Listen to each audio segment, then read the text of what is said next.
I'll call this meeting to order. It is Wednesday, June 25th, 2025, and we're here for our regular business and consent agenda. It's 9:30 a.m. Please join me in the Pledge of Allegiance. I pledge allegiance to the flag of the United States of America and to the republic for which it stands, one nation, under God, indivisible, with liberty and justice for all. Okay, thank you. Okay, any changes to the consent agenda? There's none. Old business, consideration of minutes for June 16th through June 20th. Have you reviewed them? Yes, I have to. Okay. I move we approve the meeting minutes for June 16, 2025 through June 20, 2025. I'll second it. All in favor? Aye. Aye. Okay, new business. The consent agenda. There's no beer or wine licenses. Shoshone County payables, I've reviewed those. Yes. Okay. Yes, yeah. No cancellations. We have airport leases. We have 3 of them. Have you reviewed those? Those are Mr. Jessic, Yes. Troy Stevens, and Gary Dose. That was just 3, right? There might be one more behind. Sure.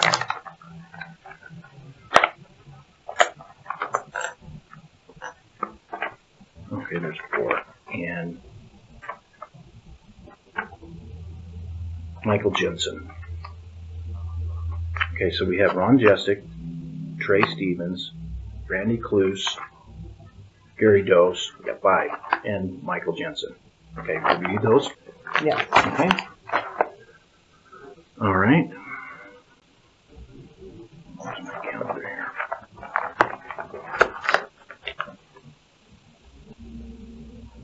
Okay, right-of-way evaluations on the 2-mile bridge project. I'll turn that over Yes, to our roads so department. this is related to our 2-mile bridge replacement through the Leading Idaho Local Bridge Program. There were 2 adjacent properties where small amounts of right-of-way needed to be acquired to complete the bridge project. Mm-hmm. And so as a part of the process, a company is tasked with doing valuations on the right-of-way. And so these packets are a representative of those. And so they've been gone through, and the property owners are in agreement with this, and so basically it would just need the commissioner's approval. Okay. So the property owners are in agreement. We're Yes. just kind of, Okay. we're just using it for now for the bridge. This is not for temporary, this is for permanent. Okay. Yes.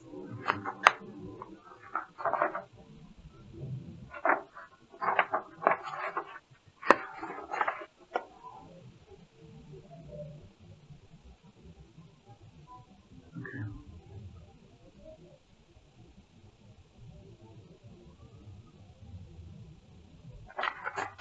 So how much are we paying for each one? So if you look on the back of that first page, Mm-hmm. it will show you. So there are 2 properties in question. For the first property on the corner, It's $268. yes, and on the other one it is $7,678. In the packet there are some maps included of the saw that. highlighted areas to give you a better visual Mm-hmm. of the areas in question. And this is only for the permanent right-of-way acquisition. Okay, so now where do the funds come from that? That's what. This is it's paid for by the project, so there are state of Idaho funds that were allocated for use of the Leading Idaho Local Bridge Program. Okay, so the county doesn't have any Okay. match. The county's not paying anything. That's what I was This is all rolled into the funding for the bridge replacement. Okay, okay, that's what I was wondering. I was Yes.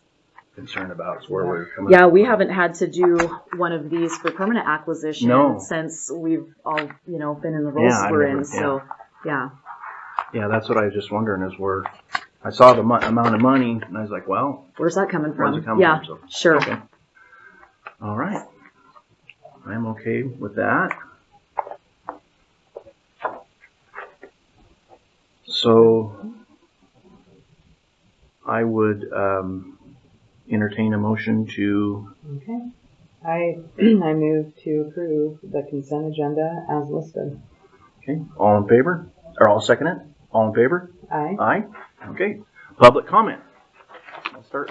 You weren't here last week, Mr. Commissioner. I brought up, there's a minor subdivision done about 3 or 4 weeks ago. And, Commissioner had gone outside of the public hearing to get evidence outside the hearing. It was never disclosed that what information that was. Wasn't disclosed at the meeting, No. at the hearing? No. So, what my statement was last week, just because one elected official won't enforce the laws of the state of Idaho, doesn't mean you guys can't go back and make it right. Okay.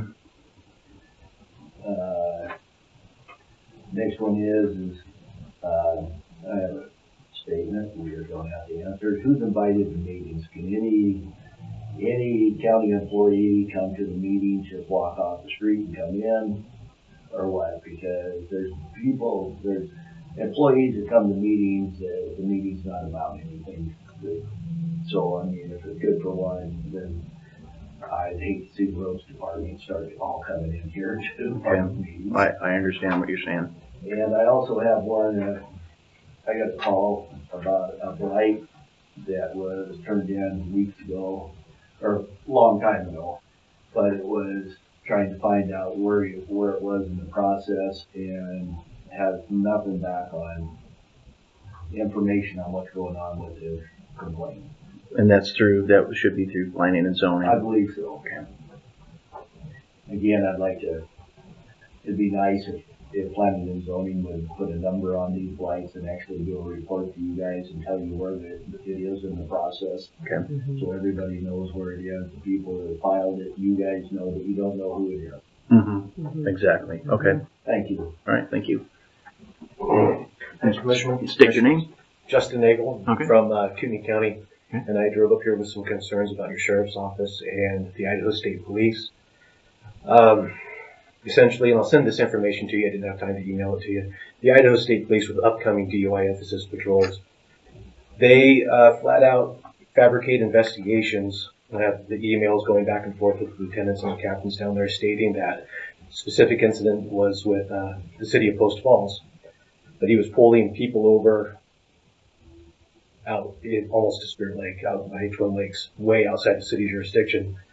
So the employer, City of Post Falls, says that they weren't doing DUI emphasis patrols.